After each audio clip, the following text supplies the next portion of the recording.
이제 열왕기 우리가 9장을 보겠습니다. 우리가 열왕기 8장에서도 우리 이제 봐왔던 것처럼 하나님께서 이방인들 속에서도 하나님이 어떤 분인가를 엘리사를 통해서 정극케 하시고 그러한 역사를 통하여 하나님의 일하심을 우리가 함께 보게 된 겁니다. 자, 이제는 우리가 9장을 보겠는데 9장에는 두 가지의 예언의 성취입니다. 9장은 그 내용을 우리가 전체적인 역사적인 것으로 보면은 우리가 9장을 한번 역사적으로 한번 볼까요? 제 9장을 봤을 때에 제 9장을 역사적 측면, 역사적으로 봤을 때는 어떤 내용을 담고 있는가 하면은 예후의 반란입니다. 예후의 반란. 예후의 반란을 역사적으로 다루고 있고, 그 다음에 성경적으로 이 내용을 다루고 있습니다. 성경적으로 우리가 이 내용들을 보게 되면은 예언의 성취입니다. 예언의 성취. 자, 이 예언의 성취 속에서 우리가 예후의 반란도 예언의 성취였고, 역사적인 측면에서 또 하는 사람은 이세벨의 죽음이었습니다. 이세벨의 죽음. 역사적으로 그냥 이세벨의 죽음 이러면은 역사적으로는 맞습니다만은 이것 또한 예언의 성취입니다. 예언의 성취. 오늘 우리는 9장을 통해서 이와 같이 역사적인 두 사건, 예후의 반란을 통해서 이어지는 이런 이세벨의 죽음, 이 모든 것들이 이 예언의 성취 속에서 이루어진 사건임을 우리에게 설명하고 있는데, 이 9장을 통해서 우리가 또한 깨달아야 될 것은 하나님의 말씀, 우리를 향하여서 주신 예언의 말씀 반드시 여러분 성취된다는 거. 우리가 여러분들 종말에 관해서 성경 곳곳에서 소선지서와 그리고 대선지서뿐만 아니라 우리가 신약 성경에서도 곳곳에서 우리에게 예언의 말씀을 주고 있죠. 그리고 예언의 말씀으로 가득 채워진 요한계시로 종말에 관해서 우리에게 확실하게 이야기를 해주고 있죠. 반드시 여러분 성취됩니다. 이제 우리가 이제 9장을 보겠습니다. 자, 9장에 보면은 선지자 엘리사가 계속해서 등장합니다. 이때에 선지자 엘리사가 길랏 라모스로 갑니다. 자, 우리가 9장 1절 한번 보겠습니다. 시작. 선지자 엘리사가 선지자 제자 중 하나를 불러 이르되 너는 허리를 동이고 이 기름병을 손에 가지고 길랏 라모스로 가라. 아멘. 한 선자를 세워서 그가 길랏 라모스로 보내지만은 그 걸음은 엘리사의 걸음과 같은 걸음이었습니다. 정권을 위임을 하는 거죠. 그래서 제가 엘리사가 길랏 라모스로 갔습니다 라고 이렇게 말을 하는 겁니다. 여러분들 길랏 라모스는 어떤 곳인가 하면요, 아람 왕 하사엘과 남북이 연합을 이루어서 전쟁을 치렀던 8장 28절. 그죠? 그래서 이 전투를 통해서 아합의 아들이었던 요람이 큰 부상을 당하게 되는 거죠. 그리고 큰 부상을 당해서 그가 이제 이스라엘로 가서 회복받고 치료를 받고 이런 과정 속에 놓여지게 있게 되는 겁니다. 이때에 엘리사가 이렇게 말합니다. 길랏 라모스로 가라. 무엇 때문에? 길랏 라모스에서는 지금 어떤 일이 벌어지고 있었을까요? 길랏 라모스에서는 하사엘과 그리고 계속해서 북이스라엘과 전쟁이 벌어지고 있었습니다. 그 전쟁에 누가 있었는가 하면은 바로 예후가 있었던 겁니다. 군대 장관이었거든요. 그리고 이 예후는 그 당시에 군대를 일으켰던 장관들 가운데서도 가장 우두머리였습니다. 뿐만 아니라 군대 장관들 가운데서도 가장 존경을 받고 추앙을 받는 또한 인물이기도 했습니다. 신뢰성을 가지고 있었던 거죠. 오늘 본문에 등장하는 이 길랏 라모스는 아주 우리가 전투로서 유명한 장소입니다. 길랏 라모스 전투. 길랏 라모스 전투. 아주 여러분들 유명한 전투입니다. 이 속에서 먼저 우리가 이제 성경의 이제 앞부분을 보면은 남북의 연합을 이뤘던 군대와 그리고 아람이 전투를 벌이게 되고, 그리고 또한 오늘 본문에 우리가 등장합니다. 이제는 왕이 부상으로 인해서 그 전장에서 길랏 라모스에서 벗어나서 이스라엘을 통해서 치료를 하고 있을 때에 이 전장에 누가 있는가 하면은 예후 대 아람이 이 속에 있습니다. 이때의 아람 여러분들 잘 아시는 것처럼 누굽니까? 하사엘이죠. 이때도 하사엘이죠. 하사엘. 아주 뛰어난 사람이죠. 하사엘이. 이 전쟁을 치르고 있을 때였습니다. 이때에 엘리사가 이 전쟁을 치고 있는 이 장소에 여러분 사람을 보냅니다. 그러면서 어떤 내용의 성경이 우리에게 내용을 전해주고 있는가 하면은 그곳에 무엇을 가지고 가라고 합니까? 기름병을 가져가지고 한 사람에게 기름을 부으라는 이야기입니다. 한 사람에게 기름을 부으라. 이게 어떤 장소입니까? 지금 전장을 치르고 있는 장소입니다. 거기 가서 누구를 만나라는 이야기입니까? 예후를 만나라는 이야기죠. 예후를. 님시의 손자였다. 여러분들, 이 예후는 북이스라엘의 그 당시의 사람들 가운데서 아주 그 여호와 신앙 가운데 견고한 신앙으로 세워져서 달려가고 있는 한 가정이 있었는데 그것이 바로 여러분 님시의 가정이었습니다. 하나님께서 여러분들 왜 예후를 쓰는가 하면요, 예후가 뛰어났기 때문에, 그 다음에 군대 장관 가운데서도 우두머리했기 때문에 그것이 아닙니다. 이 예후를 하나님께서 사용했던 그 이유는 바로 님시라는 사람이었습니다. 님시의 손자였더라. 님시의 손자. 님시의 손자가 누구였습니까? 예후였더라. 이 님시는 누군가 하면은 그 당시에 북이스라엘에서 여호와의 신앙으로 아주 경건한 신앙, 여호와를 향한 아주 경건한 신앙 속에 세워진 사람이 바로 이 님시였습니다. 님시. 그리고 그 신앙 속에서 사실은 예후가 자라왔던 겁니다. 그게 좀 특별하죠. 그래서 하나님께서 서시는 거예요. 그런데 이가 끝까지 그렇게 가지 못하는 겁니다. 예후의 부모와 가문은 바로 북이스라엘 출신 가운데서도 신실한 여호와 신앙을 소유했던 아주 특별한 가문이었습니다. 그래서 하나님께서 그에게 기름 부어서 쓴다는 이야기죠. 예후는 어떤 자였습니까? 그의 형제 중에서 일어나게 하고, 예후를 찾아가니까 그의 형제 중에서 일어나게 하고 그를 데리고 골방으로 들어갔습니다. 2절 한번 읽어볼까요? 시작. 거기에 이르거든 님시의 손자 여호사밧의 아들 예후를 찾아 들어가서 그의 형제 중에서 일어나게 하고 그를 데리고 골방으로 들어가. 아멘. 여기서 여러분 형제는 누굽니까? 여기서 형제는 피를 나눈 그런 형제뿐만 아니라 어떤 형제를 말하고 있습니까? 아주 친밀한 관계를 가지고 있는 사람. 아주 친밀한 관계를 가지고 있는 사람. 따라서 이 예후와 뜻을 함께 하고 있는 군대 장관들입니다. 이것은 혈육을 나눴던 그런 형제를 말하고 있는 것 아닙니다. 여기서 말하는 형제라는 것은 바로 군대 장관들. 어떤 장관들?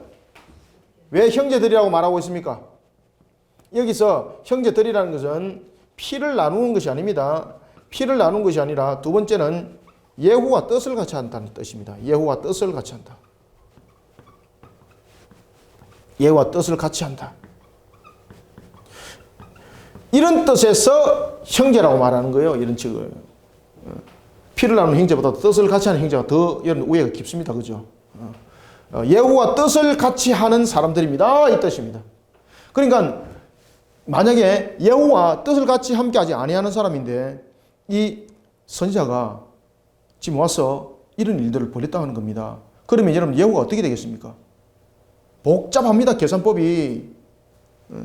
그러니까 하나님께서 그를 파송하기 전에 먼저 예후도 보면은 그 주변이 자신과 뜻을 함께하는 자들로서 이렇게 세력을 형성할 정도로 예후도 자기 중심 그리고 자기 관리 잘했던 사람이라 이 말입니다. 그리고 그 장소에 가서 예후를 이렇게 세워서 한 방으로 골방으로 데려갑니다. 그러면서 기름을 가지고 그 예후의 머리에 기름을 부으면서 뭐라고 말합니까? 여호와의 말씀이 내가 네게 기름 부어 누구의 왕으로 삼을 것이다. 이스라엘 왕으로 삼노라. 그러고 난 뒤에 문을 열고 그렇죠. 도망가는 겁니다. 도망가는 겁니다. 왜? 이거 잘못되게 되면은 살아남지 못하기 때문입니다. 그 청년이 곧 선지자 청년이 길랏 라못으로 갑니다. 그러니까 엘리사가 그렇게 말하는 거죠. 형제 중에서 이렇게 세워서 골방으로 데려가서 기름을 붓고 니는 곧장 앞뒤 돌아보지 말고 곧장 빨리 도망쳐 나와야 된다. 왜 그렇습니까? 이게 상황이 그 속에서 자신이 그 사람을 기름 부음으로 인해서 대접받고 자신이 어떤 섬김을 받고 그럴 위치가 아니라는 거죠. 네 생명이 위치로 올 수 있으니까 즉시 도망하라.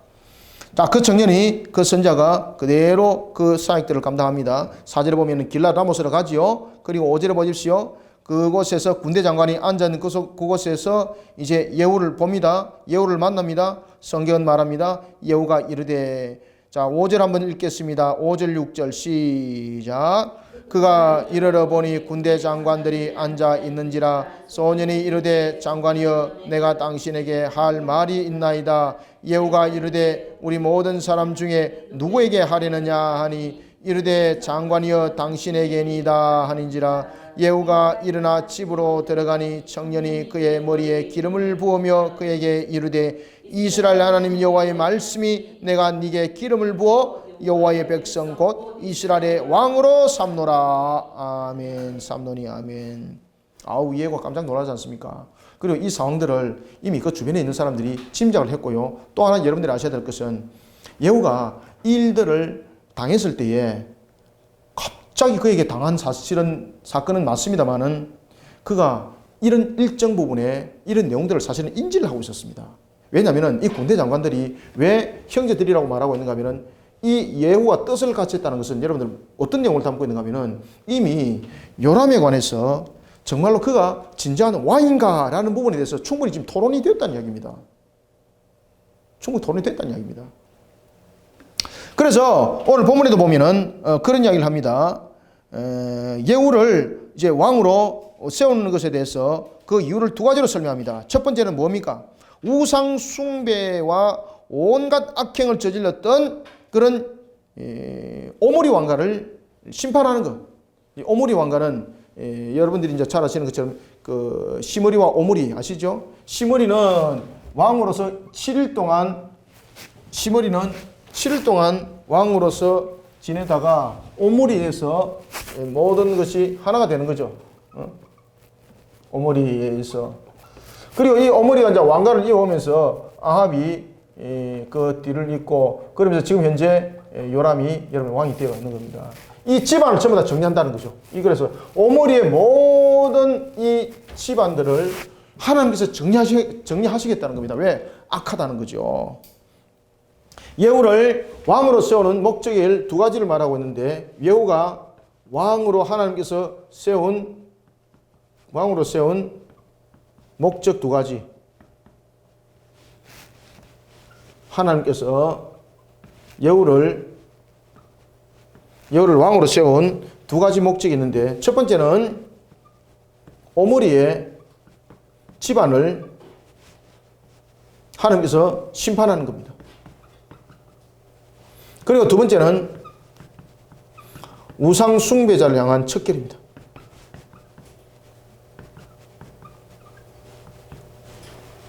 이 두 목적으로 예후를 왕으로 세우는데 예후가 이 두 가지를 다 합니다. 나중에.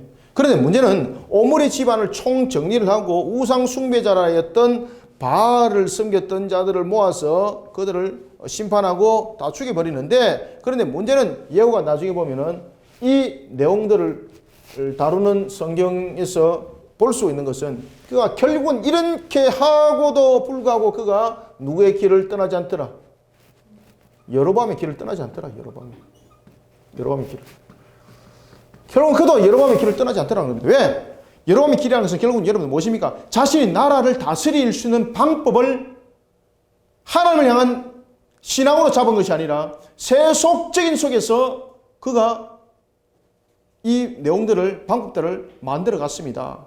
그리고 그 방법을 여로보암의 길들 속에서 찾았습니다. 이 뜻입니다. 자, 우리가 보겠습니다. 몇 절을 6절 예후가 일어나서 집으로 들어가니 청년이 그의 머리에 기름을 부었습니다. 그러면서 기름을 부으면서 6절 하반절 여호와 기름을 부어 여호와의 백성 곧 이스라엘의 왕으로 삼노니 7절 너는 내 주 아합의 집을 치라. 그죠? 이 오므리 집안에 대한 심판입니다. 아합의 집을 치라. 내가 나의 종 선자들의 피와 여호와의 종들의 피를 이세벨에게서부터 갚음이라. 자, 8절도 읽습니다. 시작. 8절 9절 시작. 아합의 온 집이 멸망하리니 이스라엘 중에 매인자나 노인자나 아합에 속한 모든 남자는 내가 다 멸절하되. 9절 아합의 집을 느바스의 아들 여로보암의 집과 같게 하며 또 아히야의 아들 바사의 집과 같게 할지라. 아멘. 우상 숭배자를 향한 척결입니다. 오므리 집안에 악에 관한 심판이었다면 이제는 두 번째 우상 숭배자에 대한 심판인데 그것이 아합의 첫 번째 아합의 집. 그죠? 아합의 집. 아합의 집. 그 다음에 두 번째 여로보암의 집. 여로보암의 집. 그 다음에 세 번째 누굽니까? 바사 집이죠. 바사 집. 여기서 여러분들 다른 사람은 모르겠는데 왜 여기서 바사가 등장할까라고 우리가 의아할 수가 있는데 이 바사가 여러분들 어떤 자입니까? 남과 북을 통틀어서 최초로 쿠데타를 일으켜서 왕권을 잡은 사람이죠. 쿠데타를 일으켰어.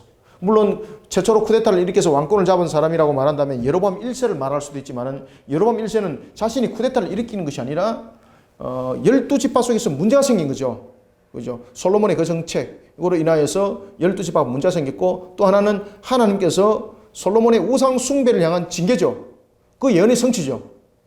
그런가 하면은 북이스라엘을 통해서 남과 북을 통해서 최초로 군사 쿠데타를 통하여 집권하였던 자가 바로 바사입니다. 그러면서 이 바사가 여로보암의 길들을 계속 따라가면서 하나님의 백성들을 병들게 만드는 일에 그가 선두에 서게 됩니다. 그렇기 때문에 이 우상 숭배를 일으켰던 대표적인 세 가지 세력, 아합의 집, 여로보암의 집, 바사의 집과 같이 할 것이라 이런 우상 숭배에 대한 척결을 성경은 우리에게 말을 하고 있는 겁니다. 그러니까 예후를 세운 목적은 두 번째죠. 오므리 집안에 대한 심판과 그리고 우상 숭배에 대한 척결이라는 것을 기름분 선자가 말을 해주고 있습니다. 그리고 난 뒤에 그가 또 이런 이야기를 하죠. 10절에 보면은 이스라엘 지방에서 개들이 이세벨을 먹으리니 그를 장사할 사람이 없으리라 하셨느니라 하고 곧 문을 열고 도망갔더라. 그럼 어디까지 처벌을 다 하라는 이야기입니까? 이세벨까지 총정리를 다 하라는 이야기입니다. 이때 예후가 마음으로 뜨끔하겠죠. 왜냐하면 자기들도 사실 그런 부분에서 군대 장관들과 논의한 적도 있고 그런 부분에서 뜻을 같이 한 적도 있습니다. 그래서 예후가 크게 당하거나 이러지 않습니다. 자, 11절 보세요. 예후가 나와서 그의 주인의 신복들에게 이르니, 이 주인의 신복들은 자기와 함께하는 그런 군대 장관들입니다.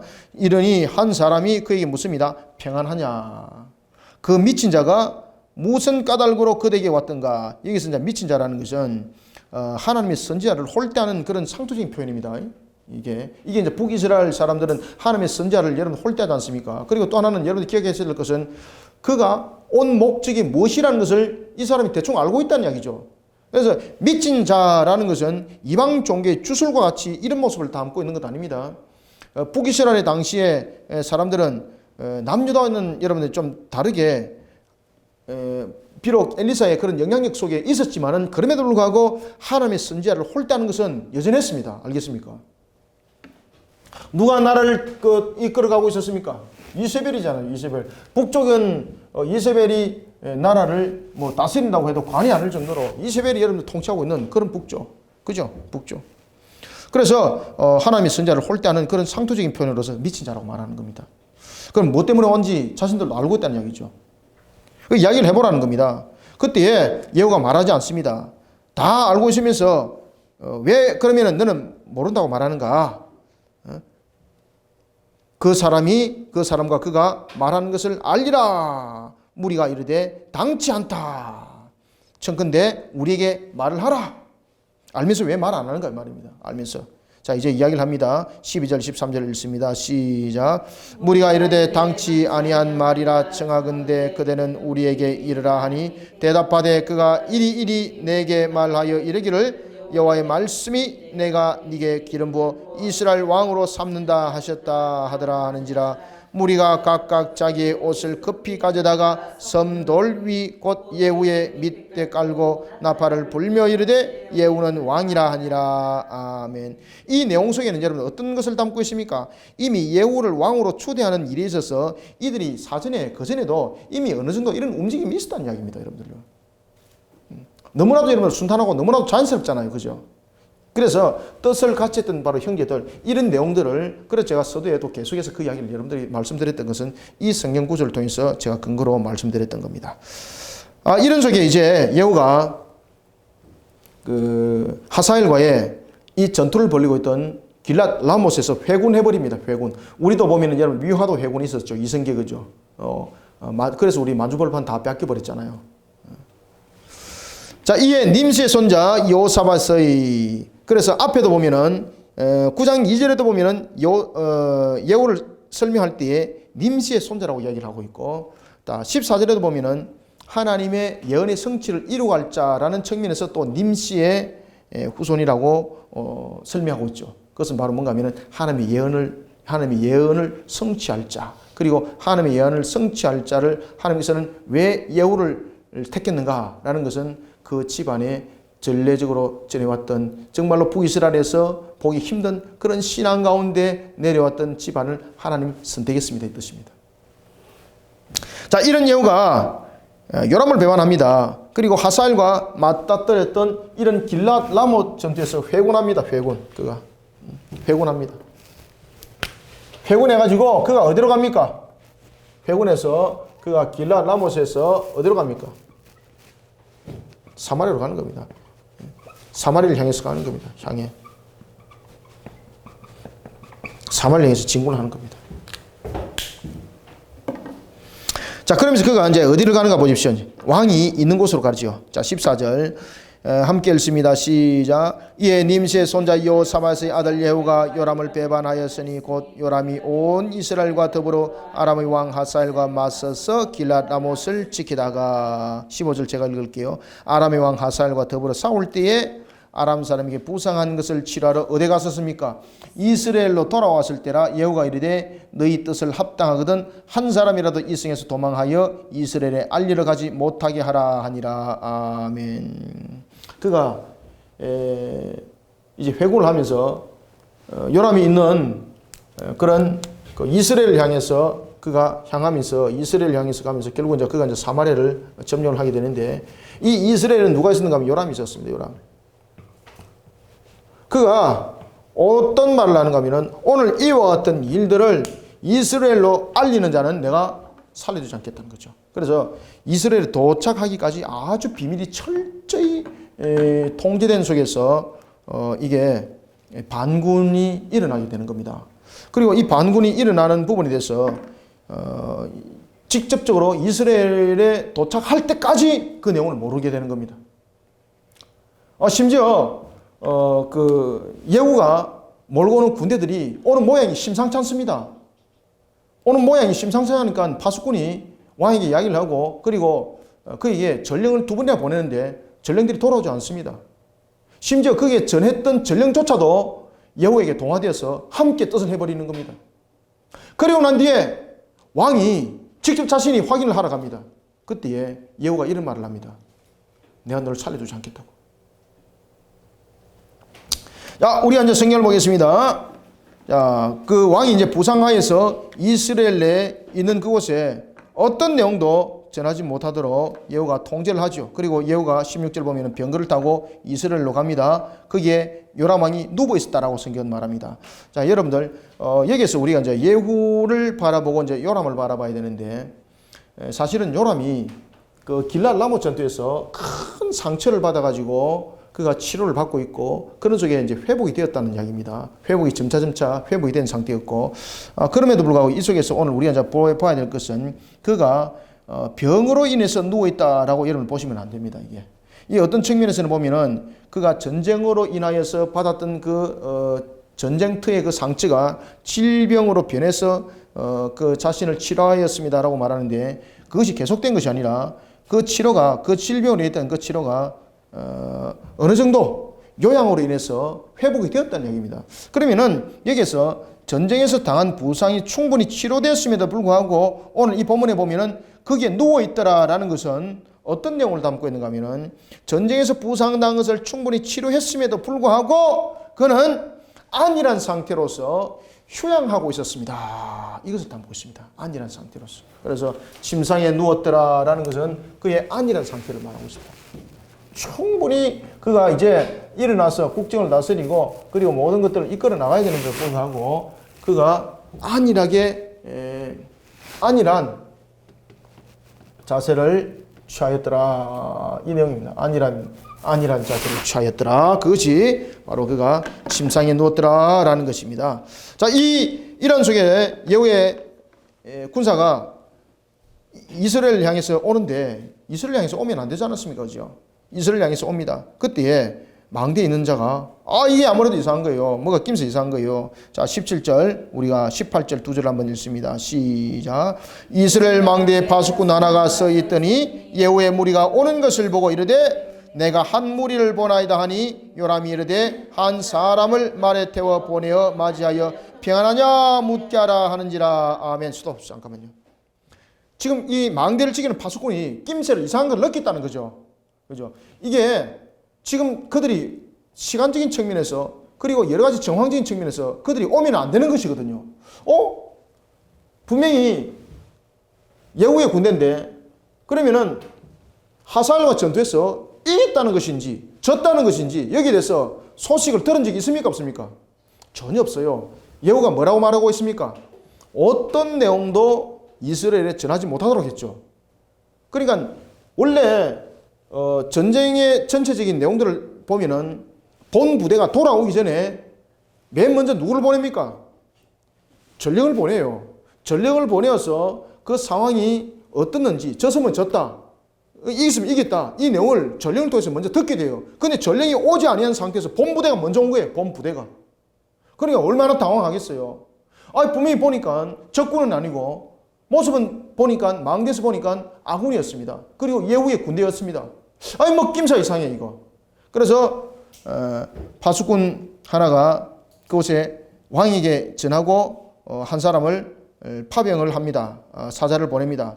묻도록 합니다. 전쟁에 어떤 상황이 전개되고 있는지 물어보라는 얘기죠. 평안하냐, 이 무슨 문제가 있느냐 물어보라는 얘기죠. 왜? 전령을 보낸 적도 없기 때문에.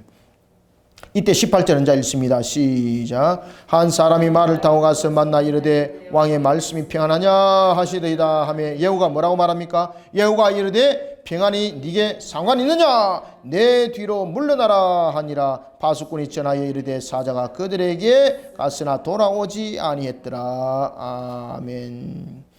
내 뒤로 물러가라 이 말은 그가 이제 상황을 보고 네가 판단하라 이 말입니다. 그리고 내 뒤로 물러가라. 그러고 난 뒤에 파수꾼이 전하여 이르되 사자가 그들이 있는 곳에 갔지만 돌아오지 않았다는 것은 어떤 내용을 함께 담고 있는가 하면 더 이상 요람의 지시에 따르지 않고 자신이 봤을 때에 이 반란의 무리와 동참하는 길만이 살 길이라는 것을 알고 그들과 함께 했습니다. 이 뜻입니다. 그리고 다시 한 번 더 또 사람을 보냅니다. 마치 우리가 보면은 까마귀를 방주에서 내어보내고 소식을 알기 위해서 또 비둘기를 내어보내고 뭐 이런 모습과 여러분들 같은 모습을 우리가 연상하고 연상할 수도 있겠습니다. 자, 19절 보십시오.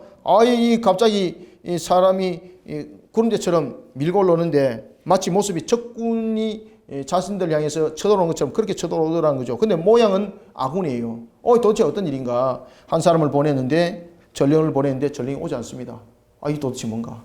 또 다시 보냅니다. 자, 19절 다시 한 사람을 말에 태워 보내었더니 그들에게 가서 이르되 왕의 말씀이 평안하냐 하시더니 예후가 또 뭐라고 말합니까? 평안이 네게 무슨 상관이 있느냐? 내 뒤를 따르라. 누구 뒤를 따르라? 내 뒤를 따르라. 내 뒤를 따르라. 내 뒤를 따르라. 그러고 난 뒤에 또 전해지질 않습니다.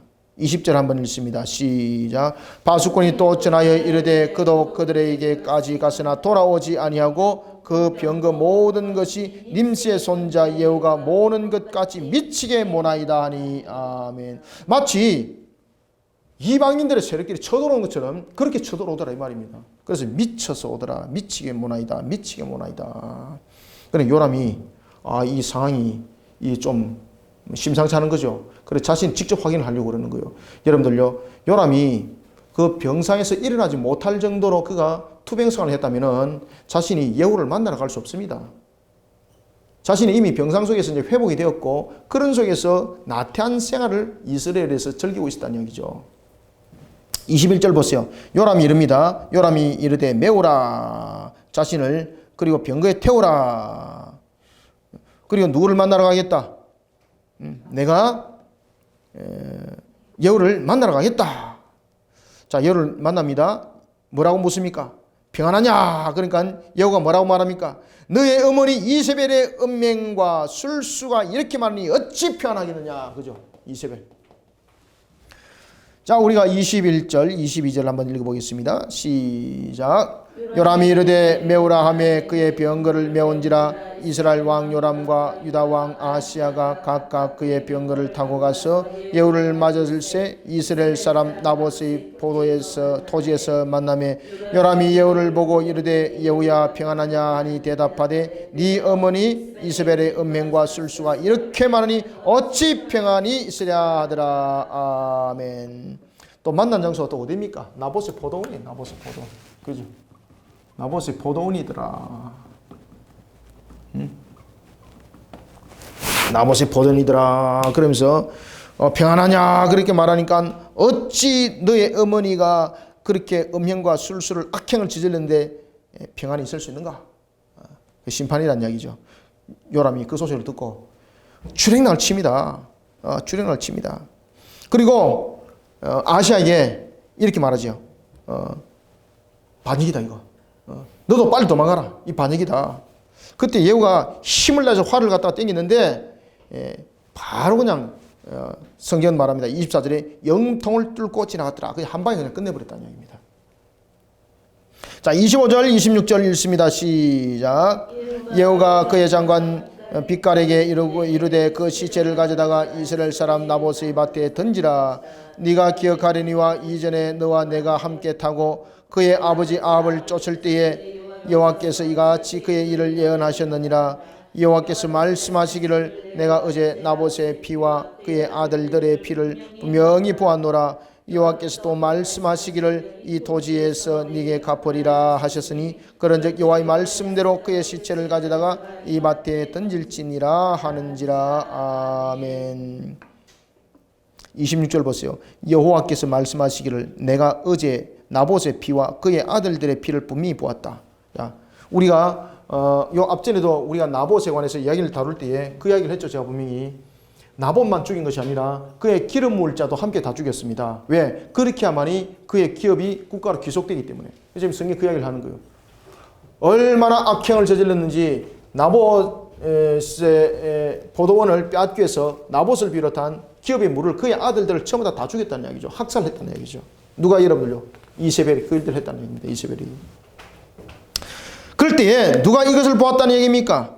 오늘 26절에 보면 여호와께서 말씀하시기를이라고 말합니다. 여러분들 나봇의 그 억울함에 대한 죽음, 기업을 무르지 못하도록 그의 아들들을 다 죽여버린 이 내용들은 사람의 눈은 속일 수는 있다는 이야기입니다. 사람의 눈은 속여서 그들을 죽일 수 있고 사람의 눈을 속여서 이런 행동을 할 수는 있지만은 그럼에도 불구하고 하나님께서는 불꽃 같은 눈동자로서 그 상황들을 전부 다 이미 감찰하고 계셨다는 이야기입니다. 그리고 이 모든 상황들을 직시하고 있었다는 이야기입니다. 그래서 여호와께서 말씀하시기를 내가 어제 나봇의 피와 어제라는 것은 늘 생생하다는 이야기죠. 그래서 어제라는 것은 어떤 내용을 담고 있다는 겁니까? 하나님께서 언제나 기억하고 있었다는 겁니다. 언제나 어떻게? 두 번째 생생하게 기억했다는 거예요. 생생하게. 하나님께서 생생하게 기억하고 있었다는 겁니다. 어제와 같다라는 것은 하나님께서 언제나 이것을 잊지 않고 있었다. 잊지 않았다. 그리고 생생하게 기억하고 있었다는 겁니다. 생생하게 기억하고 있었다. 불꽃 같은 눈동자. 불꽃 같은 눈동자로 말입니다. 특히 기업 물을 자까지 모두 죽였다는 것. 그리고 그 재산을 국가로 귀속해서 아합이 누렸던 그 포도원에 이세벨을 던져버리라. 그리고 누구를 던져버리라? 바로 요람을 던져버리라. 너가 그곳에서 죽을 것이다. 여호와께서 말씀하시기를 내가 어제 나봇의 피와 그의 아들들의 피를 분명히 보았노라. 여호와께서 또 말씀하시기를 이 토지에서 네게 갚으리라 하셨으니 그런즉 여호와의 말씀대로 그의 시체를 가져다가 이 밭에 던질지니라. 예언의 성취. 예언의 성취. 예후의 반란은 곧 하나님의 예언의 성취였다는 거죠. 그죠? 하나님의 예언의 성취 심판이었다는 겁니다. 심판.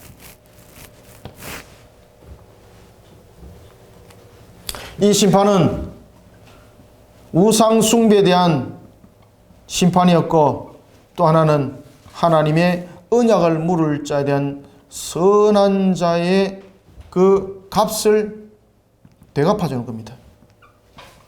되갚아주는 겁니다. 되갚아주는 거.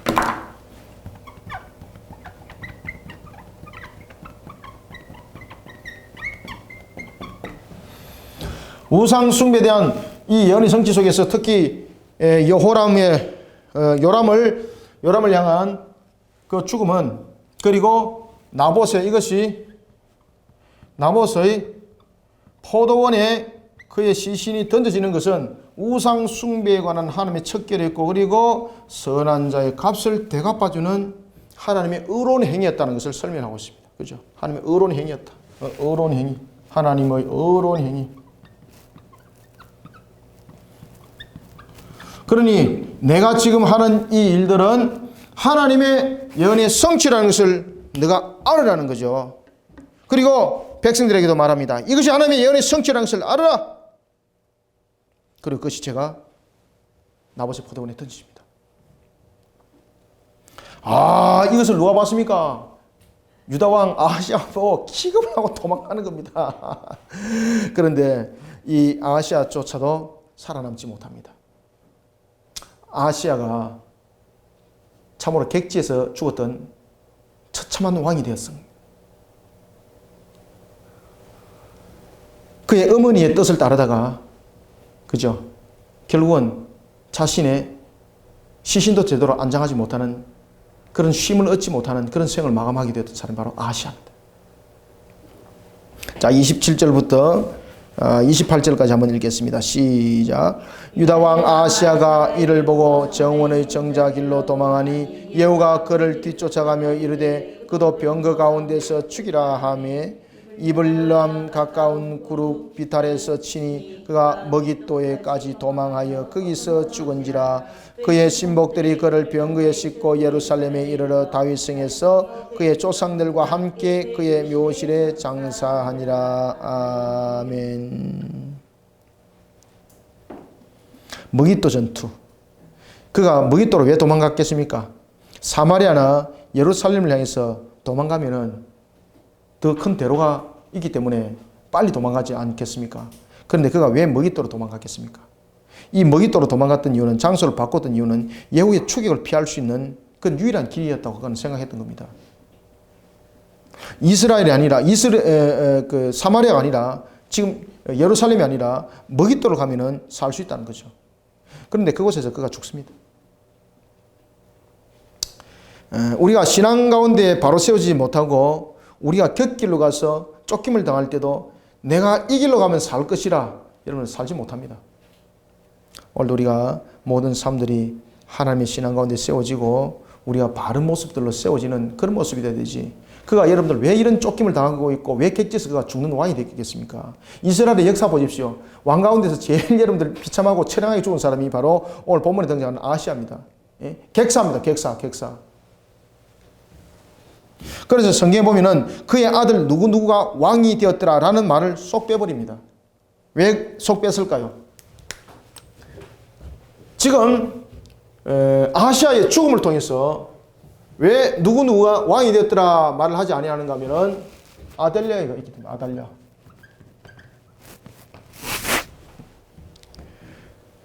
아하시아 뒤에는 바로 아달랴가 있었다는 겁니다. 그래서 누구누구가 그의 뒤를 이어서 왕이 되었더라라는 말을 성경은 쓰지 않습니다.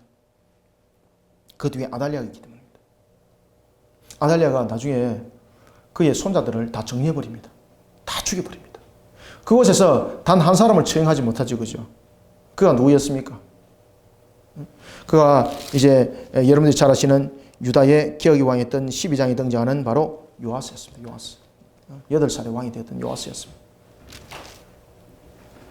자, 예후가 30절 보면은 이제 예후가 이제 누구를 향해서 나갑니까? 이제 이세벨을 향해서 나갑니다. 그때에 이세벨은 머리를 꾸미고 있습니다. 머리에 이제 핀도 꽂고 그랬겠죠. 여러분 생각나는 것이 있는데 머리에 이제 핀도 꽂고 그러면서 그가 창을 통해서 바라봅니다. 그때에 이세벨의 눈을 들면서 뭐라고 말하는가 하면은 예후에게 이렇게 말하죠. 30절 31절 한번 읽겠습니다. 시작. 예후가 이스라엘에 오니 이세벨이 듣고 눈을 그리고 머리를 꾸미고 창에서 바라보다가 예후가 문에 들어오매 이르되 주인을 죽인 너 시므리여 평안하냐 하니. 왜 시므리라고 말했을까요, 여러분들? 앞에 제가 말씀드렸습니다. 오므리하고 시므리 사건 이야기 말씀드렸지 않습니까? 왜 시므리라고 이야기를 했는가 하면 시므리는 며칠 동안 왕이 됐습니까? 7일 천하죠. 7일 천하. 그러면은 어떤 내용을 담고 있는가 하면은 예후야, 너가 요람을 죽였다고 너가 왕이 된 줄 알고 있는데 너도 시므리처럼 7일 천하를 이루면서 너가 곧 죽을 것이다, 이 말입니다. 그래서 오늘 본문의 내용에 보면은 시므리여 평안하냐, 이 말은 예후의 운명이 시므리와 같이 될 것이다, 이 말입니다. 너의 운명이 시므리와 같이 7일 천하, 다시 말하면은 네가 반란을 일으킨 그 영웅으로서 네가 존속하는 것이 아니라 그 죄로 인해서 너는 함께 몰락하는 비참한 자가 될 것이다. 그래서 너는 시므리다, 이렇게 말하는 겁니다. 예후의 운명이 시므리와 같이 짧은 그런 영광으로 끝날 것을 말하고 있었던 거죠. 그래서 시므리여 평안하냐 이렇게 말할 때에 예후가 뭐라고 말합니까? 눈을 들어서 창을 향하면서 이렇게 말합니다. 누구든지 내 편이 되고자 하는 자는 바르게 쓰라. 심리전술에 아주 뛰어난 거죠. 그때 내시가 한 사람이 밖을 이렇게 내다봅니다. 누구든지 내 편에 서고자 하는 살 것이고, 그리고 내 편에 서지 아니하고자 하는 자는 내가 살려두지 않겠다, 이렇게 되는 거죠. 그때 내시가 이렇게 창을 밖으로 이렇게 내다봅니다. 내다보니까 안 밖을 딱 비교를 해보니까 야, 이거 시간 게임이다, 그죠? 예후의 말을 들으면은 내가 여기서 장수할 것이고, 예후의 말을 듣지 않으면은 내가 이세벨과 함께 동조한 세력이 돼서 살아남지 못할 것이라는 것을 내시가 딱 읽은 거예요, 지금 이거. 그리고 난 뒤에 이세벨이요, 뜻하지 못하는 기습 공격을 받습니다. 지금 이세벨이 예후가 결전을 사실은 결전을 앞두고 지금 자신의 이제 위세를 보여주고 있고, 그리고 상대를 영적으로 제압하는 그런 측면에서 이세벨의 쓰가 있는데, 지금 내시가 밖을 보면서 상황 판단한 겁니다. 이 보니까 이게 상황이 이세벨과 함께 할 수 없는 상황이 됐던 겁니다. 그때에 이세벨이 보지 못하는 뒤에서 그냥 밀어버리는 그냥. 그 이세벨이요, 상상하지 못한 그런 습격을 받아버린 겁니다. 그래서 그 왕궁에서 떨어져가지고 땅바닥에서 머리가 내리쳐버리는데 머리가 다 두개골이 박살이 나버리고요. 성경은 말합니다. 덜기가 그걸 다 뜯어먹어버려요. 남은 것이라고는 두개골하고 손하고 발에 뼈밖에 없더라. 예언의 말씀대로 그대로 이루어졌더라.